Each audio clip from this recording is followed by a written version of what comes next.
بسم اللہ الرحمن الرحیم۔ السلام علیکم دوستو، کچھ ایسے لوگ ہوتے ہیں جن لوگوں کو کھجور کھانے سے پرہیز کرنا چاہیے۔ تو وہ کون سے لوگ ہیں جن کو کھجور کھانا نہیں چاہیے؟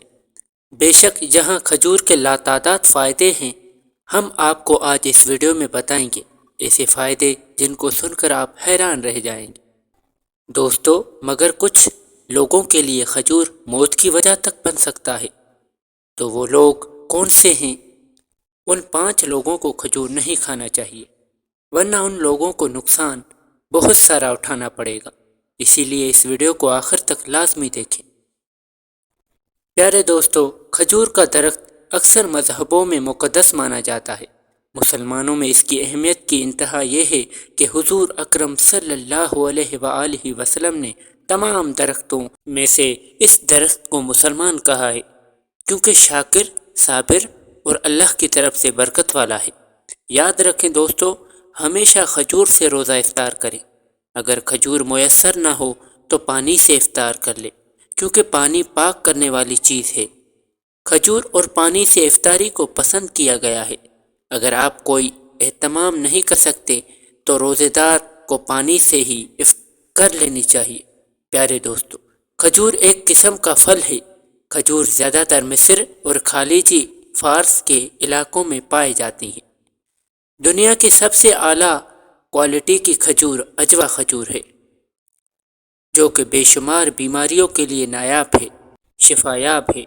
یہ سعودی عرب کے مقدس شہر مدینہ منورہ اور مضافات میں پائی جاتی ہے۔ طبی ریسرچ کے مطابق کھجور ایک ایسی بہترین خوراک ہے جس میں جسم کو تندرست بنانے والی تمام زیادہ چیزیں موجود ہوتی ہیں۔ رمضان کے مہینے میں کھجور کا استعمال اس کے فائدوں کا منہ بولتا ثبوت ہے، کیونکہ دن بھر فاقے کے بعد کمزوری کم ہو جاتی ہے۔ اسی لیے کھجور سے افطار کرنا جسم کو زیادہ سے زیادہ طاقت اور توانائی فراہم کرنے کا کام کر سکے۔ دوستو، اب ہم آپ کو بتاتے ہیں کھجور کھانا فائدہ مند ہونے کے ساتھ کچھ لوگوں کے لیے نقصان دائق بھی ثابت ہو سکتا ہے۔ آئیے جانیں کن لوگوں کو کھجور کھانے سے پرہیز کرنا چاہیے۔ یہ پروٹین، ڈائٹری فائبر، وٹامن اور وٹامن سی کا اچھا سورس ہوتا ہے۔ کھجور میں موجود ان سبھی چیزوں سے صحت کو کئی فائدے ملتے ہیں، لیکن کچھ ایسے لوگ بھی موجود ہیں جنہیں کھجور کھانے سے پرہیز کرنا چاہیے۔ نمبر 1، ڈائریا میں نقصان دائق ہوتا ہے۔ کھجور جن لوگوں کو ڈائریا کی سمسیا ہوتی ہے، ان لوگوں کو کھجور کھانے سے بچنا چاہیے۔ کھجور میں لیگزیٹو ایفیکٹ ہوتا ہے، اس سے ڈائریا کی پریشانیاں بڑھ سکتی ہیں۔ جن لوگوں کو پیٹ سے جڑی اس طرح کی دقتیں ہوتی ہیں، انہیں کھجور سے پرہیز کرنا چاہیے۔ کھجور ڈائریا کی پریشانی کو بڑھا سکتا ہے۔ بچوں کو اگر دست یا ڈائریا کی دقت رہتی ہے تو ایسے میں انہیں کھجور دینے سے بچنا چاہیے۔ نمبر 2، کڈنی پیشنٹ کے لیے ہائی پوٹیشیم نقصان دائق ہوتا ہے، اسی لیے ان لوگوں کو کھجور کھانے سے بچنا چاہیے۔ دراصل کھجور میں ہائی پوٹیشیم لیول ہوتا ہے، جو کڈنی روگیوں کے لیے نقصان دائق ہو سکتا ہے۔ نمبر 3، موٹاپے میں اگر آپ کا وزن بہت زیادہ ہے تو بھی آپ کو کھجور کے استعمال سے بچنا چاہیے۔ زیادہ مقدار میں کھجور کھانے سے موٹاپا بڑھ سکتا ہے۔ دراصل کھجور میں کیلوری بہت زیادہ ہوتی ہیں، جس سے وزن بڑھنے لگ جاتا ہے۔ اگر آپ کا وزن کم ہے تو آپ کھجور کا استعمال زیادہ کریں، لیکن موٹاپے سے پریشان لوگوں کو اس کا استعمال کرنے سے تھوڑا بچنا چاہیے۔